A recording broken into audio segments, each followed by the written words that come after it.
Kovo from Fitting Fitness In. I'm a personal trainer and nutrition specialist, and welcome to Get Healthy with Holly. Today my guest is Karen Whitcomb. Karen, Hi, thank you for joining me today. Yeah, that's fun. Karen is in my Fitness with Holly class that I teach in Boxborough. And last month I asked for volunteers who would be willing to come on my show and talk about what exercise has done for them in their life. And Karen volunteered. She was the only one who volunteered, so let's give her a lot of credit. Thank you. Thank you, Karen. Oh, you're welcome. So you've been in my class since September, was it? Yes. Great. And did you exercise prior to starting my class? Actually, yes. I've exercised. I belonged to a club, and then the pandemic hit, and that was the end of that. So yeah, but I've been exercising most all my life. I mean, I'm always doing something. Awesome. So I love hearing that. I love hearing that. You know, people always say, "Oh, were you an athlete in high school?" No, I didn't, and I didn't really start doing exercise till college when I started taking dance classes, and then I started teaching aerobics, and I've been teaching aerobics for well over 40 years, with a little bit of break while I was having babies, but you know. Yeah.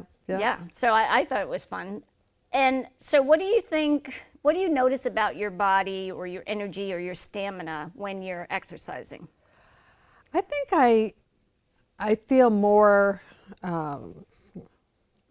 alive. I mean, Right. it's just, you know, I've got the energy, I've got the stamina to do things. I just, you know, if I'm not doing anything, I just feel like, you know, I'm apt to fall asleep, first of all. You know, so I mean, I like to always be active doing something, just, you know, even if it's just with my hands, if I'm doing needlework or something, but just, you know, just to sit around is not something I really want to do. I have a hard time sitting around, Yeah. unless I'm going to read a good book. Yeah. But, you know, it's interesting because if you've been exercising all your life, you have that energy and stamina. You don't really notice it because you have it until you go somewhere with someone who doesn't. Like if you go with a friend and you're going sightseeing or something, and you have to slow down considerably to, you know, just walking, and they have to stop and take breaks all the time. You don't really realize how good you feel until you start doing things with people that don't exercise. Right. It's amazing. So how has the way that you exercise changed over time? You know, it's been somewhat consistent, but I did a lot of biking. Then I took up running, and I ran for quite a few years, did races and so forth. My husband also was a runner. Oh, that's great. So we belonged to a club together and did that. And then, you know, the kids came, and it was a little bit more difficult to, you know, just up and go out. You know, I'd have to wait for my husband to come home, so then I could go out and have my turn. But, and, you know, back to biking, but stick the kid on the back of the bike, then taught them to ride. Right. So, but I've just always done something, you know, and tried to do things different. I did swimming for a while. I did aerobics classes in the pool, and that was, you know, always fun. A little harder in the winter, even though it's an indoor pool. It's still cold, but I did that, and just kind of, you know, I'd get bored or frustrated, or, you know, just try something new. And I liked doing things, you know, differently. Hiking, always got into hiking. So what kind of exercise is there that you haven't done yet that you want to do? That, I don't know. I mean, at this stage, I would like to do rock climbing, but I'm not so sure if I have the upper strength for that, so I haven't Upper body tried. strength, well, we can work on that. We can work on that. Well, one of the best things, you should do an indoor rock climbing, so you can start with the smaller walls and things like that. And I think that would be fine to stay right there. No need to go up on those mountains. But, you know, it's just, my niece has done that, and I just find it, you know, interesting how they just climb right up, and I mean, I like, it's a lot on your fingers because Right. you're holding on by your fingers. yeah. But it's nice to hear that your husband exercises too, and your family. Do you exercise together? We do. When my grandchildren were younger, we actually took Taekwondo classes together. Oh, that's so And fun. so my granddaughter and I are both second-degree black belts. Oh my gosh, what a cool grandma. Oh my gosh. But yeah, my kids ran. I have 2 sons, and they Mm-hmm. were both into running, so we'd do races together. that's great. Yeah, and they bike. So now we're biking. We do bike. Well, you set the example. You and your husband set the example. I think the same with my kids. You know, well, of course, I'm exercising, and I would bring them to class when they didn't have school and stuff. And then Marissa used to come and take classes with me. Jessica prefers yoga, which is her thing. Marissa's now doing boxing and exercise, and she does personal training. She has someone who's a personal trainer that she works with. And yeah, you just said it. My husband's active. He hikes and stuff. Yeah. And we hike together, and we snowshoe together, but he won't work out with weights with me. Oh, okay. I wonder why. Intimidated. Maybe a little bit. I don't know. But that's great. So you set the example, you and your husband, and now everybody, your kids exercise, and then your grandchildren exercise, and it's such a difference when you do that. I mean, you just have so much more energy for life. Right, right. And we just we're together, so we figure, well, we'll do something. We'll, let's have a game. Let's go out and hike. Let's Be outside too. Yeah, be outside. That's the That's great the part. thing that, I mean, growing up, that's all we did was be know. outside. And My mom would just say, go outside, and then she'd do her special whistle, and that was time for dinner. yeah, Which reminds me, we are going to go into the kitchen. Would you like to join me in the kitchen? I would love to. We're going to make some green food. We'll see you in the kitchen.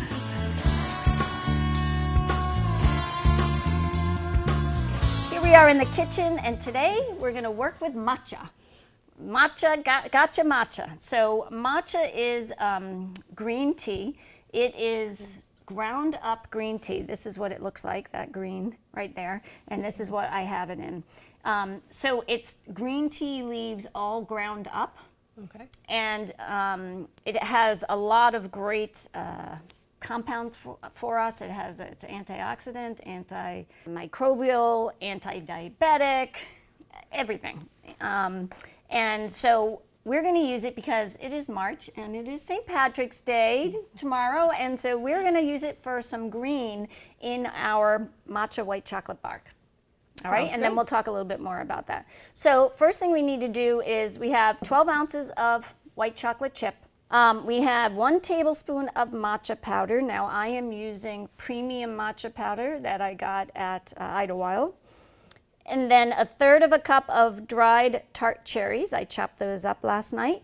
And then a little more than 2 tablespoons of sliced almonds that I toasted last night in the oven.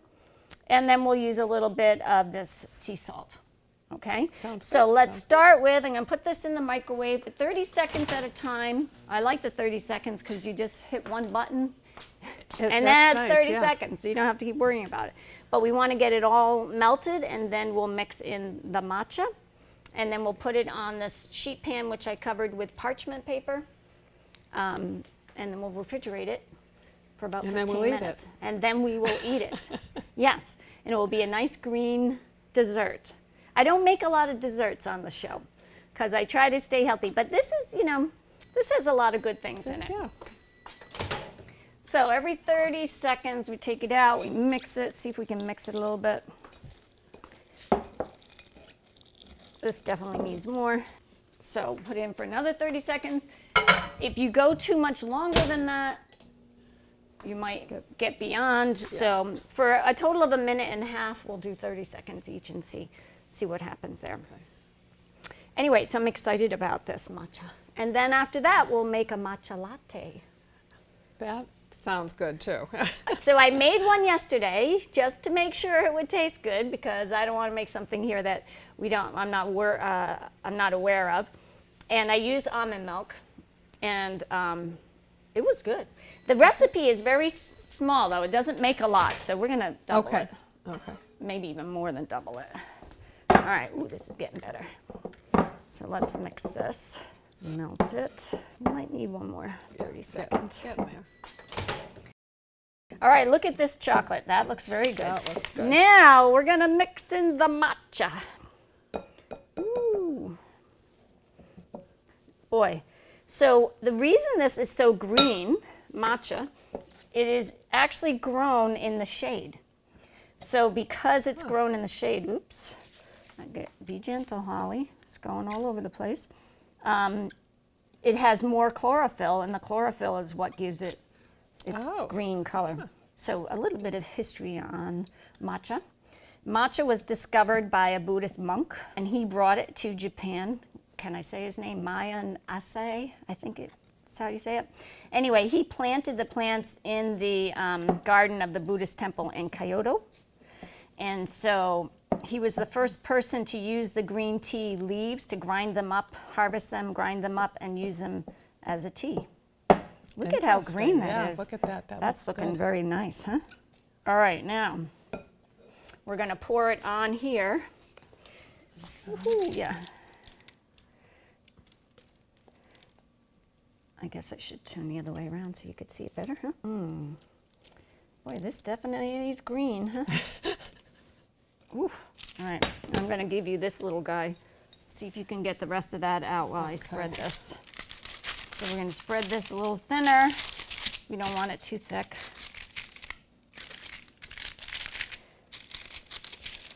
And then we're going to top it.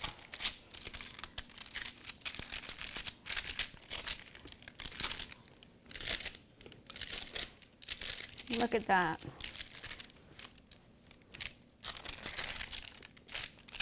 It's not as pretty looking, is it? It's kind of a pea green. Yeah. So there are different grades to matcha. Now, you spread the almonds on there. I'll spread some of these dried cherries. Yeah. These smell so good. I know, toasted almonds. I made some extra. We can have some later. Well, we're going to have some of this nice bark, too. So there are 3 different grades to matcha. There is the culinary grade, which tends to be a little darker, and that is used in the teas and baking. There's the premium grade, which is what we're using right now, and that is a little higher grade. It's a little brighter in green, and that's used for baking as well as tea. And then there is the ceremonial grade, which is the one that they use for tea ceremonies. All right, now I'm just going to put a little bit of salt on here. I'm not a big salt person, so just a little. Okay, now this goes in the refrigerator for 15 minutes, and we let it harden up a little bit. All right.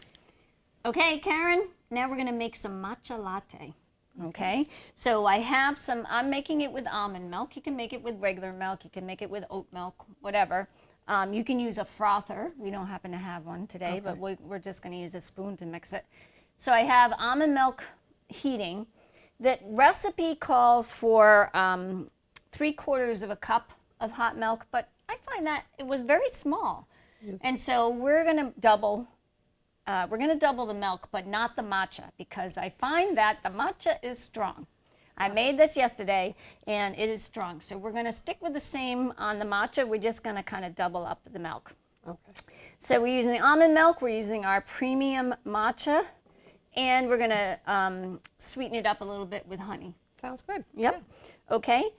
So while that's heating up, one of the things we do is we're going to take our matcha, so the tablespoon, 1.5 teaspoons of matcha powder. And then what you do is you put that in, I'm going to let you do that, put that into the mug, and you add a tablespoon of hot water. So this is hot water. And then you use your fork and mix it up. Mix it good so that all the powder, now you could use a little whisk if you had one, but a fork will work too. Do you need some more water? I think so. Yeah. Okay, so a little bit more history on the matcha. So the monk, this Buddhist monk, brought matcha to Japan and started growing it in the Buddhist temple garden in Kyoto. So prior to coming to Japan, the Buddhists associated the spirit of matcha with 4 concepts: peace, purity, respect, and harmony. So the Zen monks used to drink the tea to keep them awake during their long meditation sessions. And I could tell you, it kept me awake quite a long time yesterday. All right. Are you ready for some? I am ready. Oh, gosh, Holly, you're making a mess. Yeah. That's all right. Oh, there we go. Ah. Yeah, I made a mess. There we go. One of those days. And then mix it up. So mine is a little, I did a little less matcha because I'm very sensitive to caffeine. You mix it up, kind of froth it a little bit. And you can see that nice green flavor, or green color. And the flavor. So we'll put this here so you can see how green and how much greener Karen's is than mine. She can handle caffeine better than I can. all of my caffeine, all of my matcha. Oh, awesome. So let's see. Ooh, it's still a little hot. I'm going to let it cool a little bit. So the green tea that's used in matcha is grown and processed in a particular way. So the plants are grown in the shade because before they are harvested, because that helps them produce more chlorophyll, which will give them the deeper green. They cut off the stems, they cut out the veins, and then they grind it, and that's how it's prepared. These special preparations give it that bright green look, and there's a lot of healthy compounds in green tea. And it's even more highly concentrated in matcha, because matcha, you're actually drinking the leaves. Whereas when you have green tea, you're putting a tea bag in and you're just getting the water, the extracts from the tea leaves. But here we're actually drinking the tea leaves. So you have a much more concentration. So green tea is really good. It's anti-inflammatory, antioxidant, anti-diabetic, antimicrobial, has some caffeine, which it can enhance your memory and your attention span, which it certainly did for me yesterday. And some studies find that green tea can reduce your risk of heart disease, blood pressure, high blood pressure, and high cholesterol. Wow. So there's a lot of good things with green tea. And a lot of places, a lot of people use them for weight loss. I don't know why. I think it's a calming thing. The Japanese use it in this Japanese tea ceremony, and that's a cultural activity that involves preparing and presenting the matcha tea to their guests. And it's the procedure is called tame.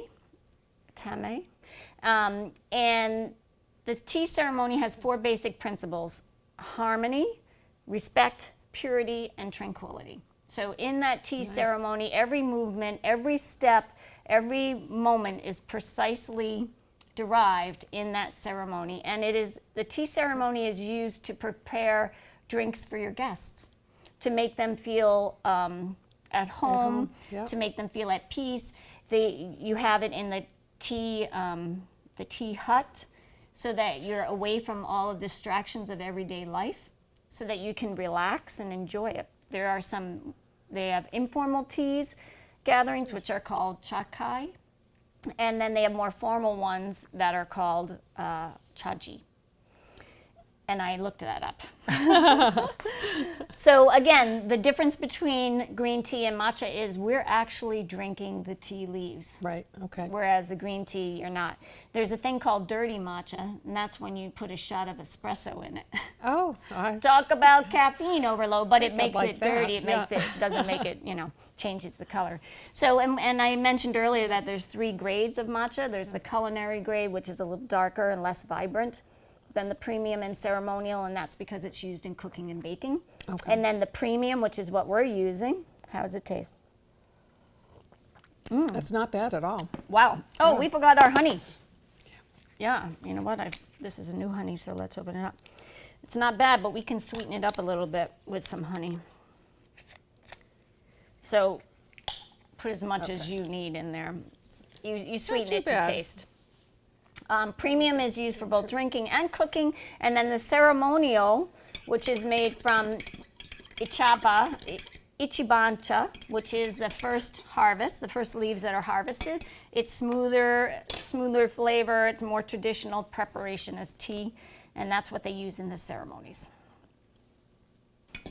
Not bad for a nice green drink. That's nice. On St. It's Patrick's very Day. nice, very smooth. And Now I'm going to be bing, bing, bing. I'm going to be ready to go for quite a while today.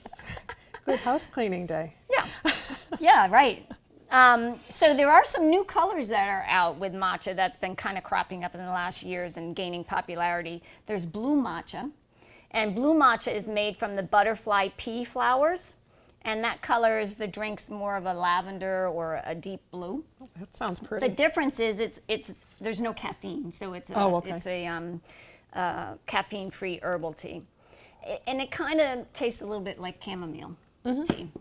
And then there's red matcha, and red matcha it's harder to find, and it's normally made from a red floral plant like a rubus or a hibiscus. Okay. Yep. And they take the petals and grind them down into a fine powder and use it just like we did. And then there's the pink matcha, which is even harder to find, less common, and that's made out of dragon fruit powder. Wow. So those are all herbal ones, no caffeine in them. Matcha really does have caffeine. But green tea has less caffeine than the black tea. I would say it's, between a third and a half of the caffeine, the amount of caffeine. If you have matcha and it turns yellow, and it's yellow, that means that it was probably grown in the sun as opposed to in the shade. And because it was grown in the sun, the plant didn't produce as much chlorophyll, which causes the green color.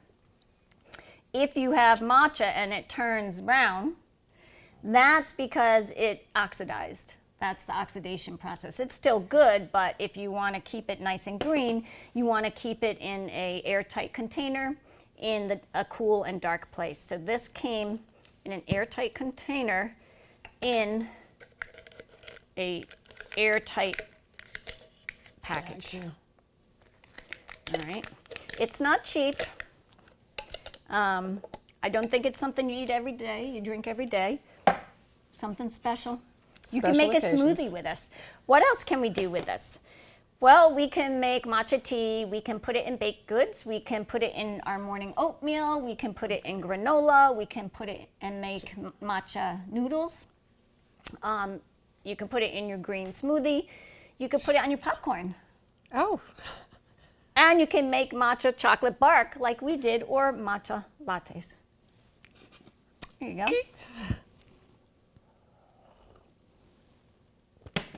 Great.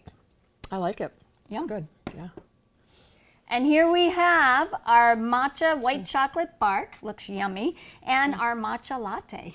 So we gotcha our matcha. Awesome. So Karen, I want to thank you so much for being on my show today. I really appreciate it, and I had a fun time. Oh, it's been a blast. I, was a little nervous at first, but I think this went well. Awesome. Yeah. Awesome. And if you want to see these recipes, they'll be on my website, fittingfitnessin.com. And I look forward to seeing you next time on Get Healthy with Holly.